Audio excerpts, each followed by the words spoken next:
If you're a big swim team and you like to order a lot of gear, maybe you ought to check out Swim Outlet Team Division for these reasons. Swim teams receive a 10% discount on bulk orders. Swim teams or organizations get an 8% commission on referred sales. You'll also like their customization services, which is affordable and available at all times during the year for all team gear. With over 50,000 items in stock, you can get most anything you want. Swim Outlet Team Division. You need to try it out. You'll be glad you did.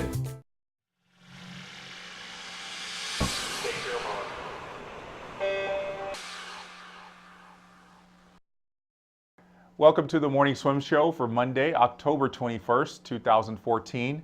I'm your host, Jeff Cummings. Several young Americans will travel to Asia very shortly for the final two meets of the FINA World Cup to gain some crucial international racing experience. Joining me today in the FINA East Monitor is one of the 16 who will swim in Japan and Singapore. Corey Okubo is in his first semester as a freshman at Princeton University after a summer of fast swimming at the Junior Pan Pacific Championships and Junior Nationals. And he joins us now via Skype. Hey, Corey, it's good to see you. How are you? Hi, great to see you too, Jeff. Good, I'm great right now. Thank you. From what I understand, you just finished midterms there at Princeton, correct?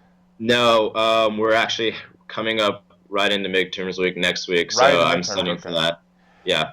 Well, that's going to be refreshing. That as soon as it's over, you get to hop on a plane and kind of get away from it all in Asia for a few days. That'll be nice. Yeah. It'll be awesome. So tell me how freshman year has been going for you. I'm sure it's tough with an Ivy League school to just jump right in with studies, I'm sure. It is. It's very tough, but I think these first 2 weeks I've been kind of getting used to how the schedule works out, how practice fits in with my classes and everything, and I'm starting to get the hang of it. It started a little bit rocky at first, but I think it's going well right now. Well, I'm sure all your professors at Princeton are going to have plenty of work for you to do while you're in Asia, because they don't let you just get away with 10 days or so of travel without having to do any work.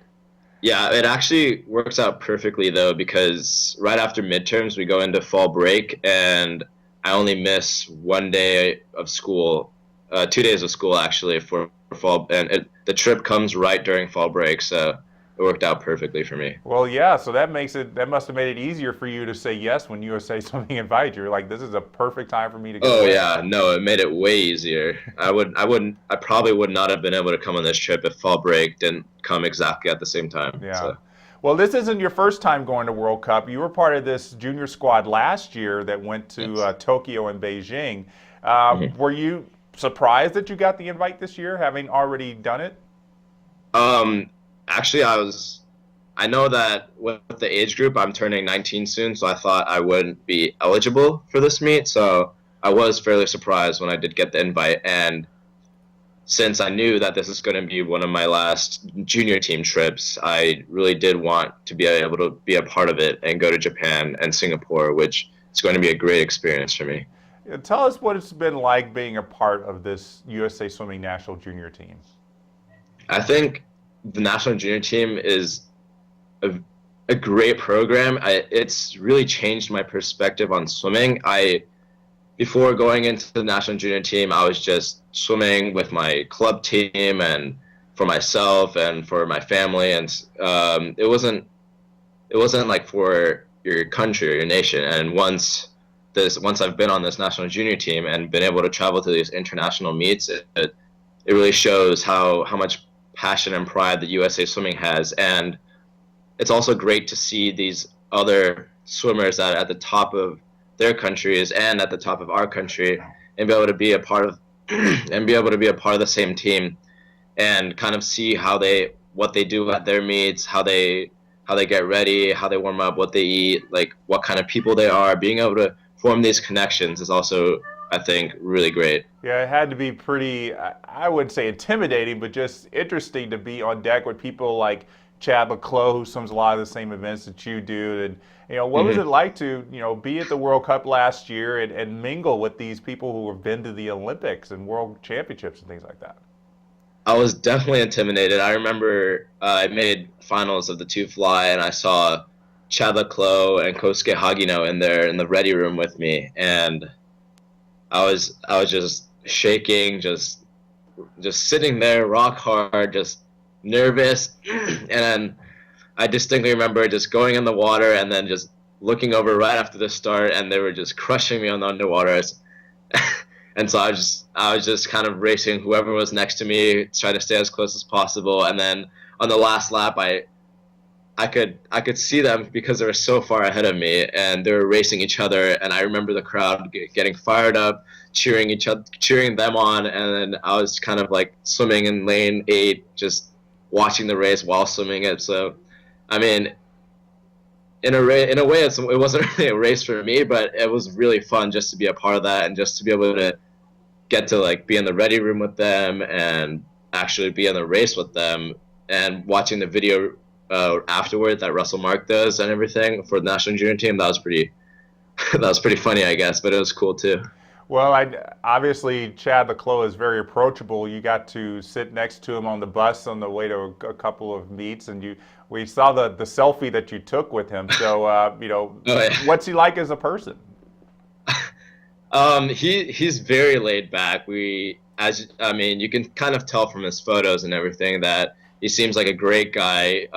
He's always smiling. He's always positive, easy to approach, as you can tell. And we just thought, I mean, Chad's a really cool guy. Let's take a picture with him. So that was just my process for that. But yeah, he seems like, I don't know. He just seems like an awesome guy. Yeah, he definitely is. Something else that probably was very memorable for you last year was being part of that earthquake in Tokyo, that 5.5 earthquake. Oh, Let's hope we don't have that experience again. That was probably a little frightening. yeah, that was pretty scary. We were in the lobby eating breakfast at the time, and the whole building was shaking. And I remember Becca Mann, I believe, was like up toward the top floor, and like afterwards she came like running down, and like everyone that was on the top floor of the building like shakes more up top, so they're freaked out. And even on the bottom floor, it was pretty scary to be a part of that. But yeah, hopefully that doesn't happen again. No doubt. Well, I kind of view this trip as a reward for a great long course season. You got second in the 200 back at Junior Pan Packs, third in the 200 fly. You know, we've had our eye on you at Swimming World for, I guess, the past 4 or 5 years while you're representing the Aquazats as someone to watch in the 200 fly. So when did this 200 back start to come along? My best events have always been 2 fly, 4 IM, 2 back, and kind of my main event was always 2 fly. And I think just at that meet, my 2 fly wasn't as hot, and then also the competition was a little bit tougher in the 2 fly than in the 2 back, and it just, I think, helped. I was a bit more relaxed also in the 2 back, knowing that it wasn't like my best event, but I did want to do really well. And I was able to put together a little bit better 200 back, although it wasn't as good as I hoped it would be. But it was still, my goal was to get silver behind Connor Green. So yeah, that was fun. Yeah, it was probably really, really gratifying. But you know, you've been in this 158 range in the 200 fly for like 2 years now, including winning juniors this past summer with 158.30. What's it going to take to get into that 157 or even 156? I honestly, I've been training. Yeah, I've been at 158 for almost 3 years, and I've been training each summer faster and faster. And I think it's like a mental block that I have, but I've been trying to figure the problem out. Every time I swim 2 fly, I'm always like consistently 158 mid to low, and then everyone after the race is like, "Oh, you'll get that 157 next time." And then like all my friends that are around me know that I really want to break 158, but I just haven't been able to put together that perfect race for me. And I think going to these like World Cups and experiences will help me get over some of the nerves possibly before the race. But yeah, I do think it's very heavily mental on me when I swim the 2 fly because of that barrier that I haven't been able to break. So basically, your mind is basically making it difficult for you to be able to break that barrier. I think so. I mean, I think my body is ready. I either psych myself out or something goes on that I haven't been able to figure out yet, but hopefully soon. Well, hopefully it'll be this next summer. And you know, how's Yes. training going for you at Princeton? Is it a lot different than what you were used to? I'd say so, because back on AZOT during the school year, I would never do doubles during school. Brian valued schoolwork, so he would allow us to focus more on school and swimming, but he would cut off the morning practices so we could just focus on school and then have a nice practice in the afternoon. Here, we do have morning practices, doubles, as most other teams do, and it is pretty challenging. And the practices themselves are a bit shorter each, but they're a lot more quality based than quantity based, and it is different, but it's harder in a different way, as in more fast or more technique compared to what I've been doing before. And I do really like both ways that I've been training before with Brian Pyre and now with Rob Orr and Midge Dalton. So I think Rob and Midge do a really good job of coaching together. Also, that is one of the reasons why I did commit to Princeton. And also I've started lifting, and I've never done that before, so it's a pretty big change for me right now. Yeah, that lifting is definitely, you're gonna be sore a lot, I'm sure, this season, but it'll come through. I'm very sure. I have absolute confidence in you. Has it been weird going to Princeton? I mean, you came from Southern California, and here now you are all the way across country. I mean, do you feel a little different being so far away from home? I do feel different, especially the weather here is a bit colder, as you may know, and going down to morning practices, it might be like 40s, 50s, and I'll be wearing like beanie, gloves, like thick jacket, and like pants, whereas some of the other kids that are used to the East Coast would go down in shorts and like maybe a sweater or something, and they would look at me and be like, "It's not, why are you wearing all that? It's not that cold." But I think that part is the part that I'm most not used to, and it's also hasn't really settled in that I'm like on the East Coast yet, but it is different. I do feel a little bit slightly out of place, but I'm starting to get used to it, I think. Yeah, just wait for that first snowfall. Then you'll really know you're on the East Coast. Yeah, I'm excited for snow. I haven't really seen snow before, so I'm kind of looking forward to it and also dreading it. We'll see. Yeah, I understand that. Well, I know you got to get ready for those midterms before you head off to Asia, Corey. So I want to let you go, but before we let you go, we want to submit you to our final 5. These are 5 questions we ask all of our guests on the Morning Swim Show. So the first question for you is, which swimming celebrity would you like to trade lives with for one day? I would have to say, this might be cliche, but Jason Lezak, probably. Just if I could go back and be in that situation that he was and feel that feeling when he won the relay in the 4x100 was probably indescribable. And I think I do want to experience that kind of feeling, and I think that'd be, I don't know, just watching it was like really exciting. So imagining being there and being the one that actually did that would be even more amazing. Yeah, instead of saying Elaine Bernard got Lezak, we could say Elaine Bernard got Okubo. Kind of a new term for the dictionary. Who's a non-swimming celebrity that you would like to trade lives with for a day?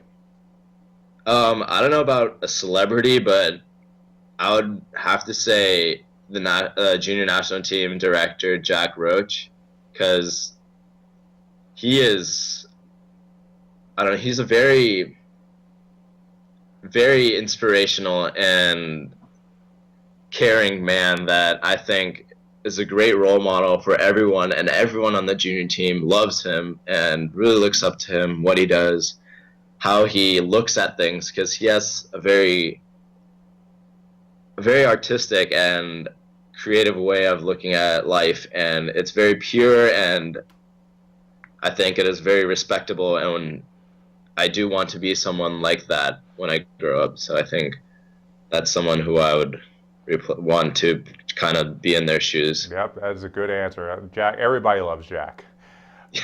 Besides this current year, what's a year of your life that you would like to relive? Definitely my senior year of high school.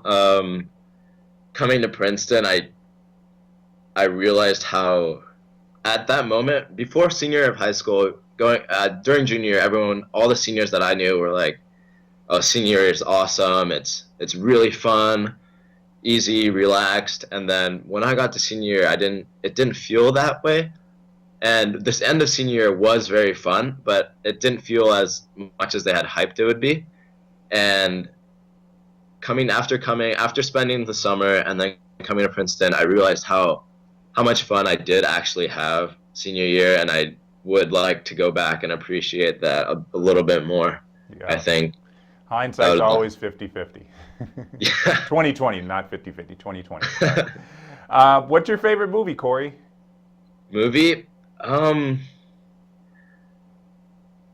would have to say, oh, I had one right in my mind. It just slipped me, but there was one.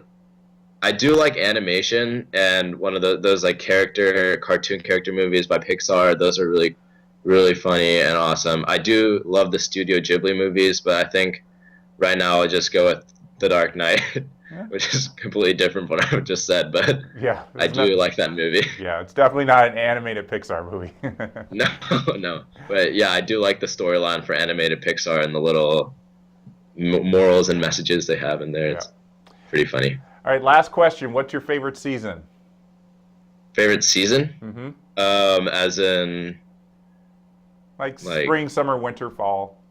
Oh, okay. I'd definitely go with summer because I'm in summer in California, especially. It's just awesome, and I do like long course. Short course is fun, but I'd say I'm more of a long course swimmer, and I do enjoy being in the sun and getting tan, and summer would definitely be my favorite time of year. Yeah, even summer on the East Coast can be nice. So you think you'll stay out there on the East Coast this summer? Or you go back to California? I'll probably go back and train. I think with the team with Aquazot. I think that's my plan for now. I haven't made up any other plans yet, but we'll see how it goes. Yeah, you got time to think about that. Yeah. Yeah. Well, Corey, good luck in Asia, and thank you very much for joining us, and good luck with those midterms. All right. Thank you very much for having me. My pleasure. Bye. And that's going to wrap it up for today's edition of the Morning Swim Show. Now, to keep up on how Corey and the rest of the USA Swimming Junior squad performs at the World Cup, stay with swimmingworld.com for meet recaps and follow us on Twitter for up-to-the-minute updates. I'm Jeff Cummings. Thanks for watching.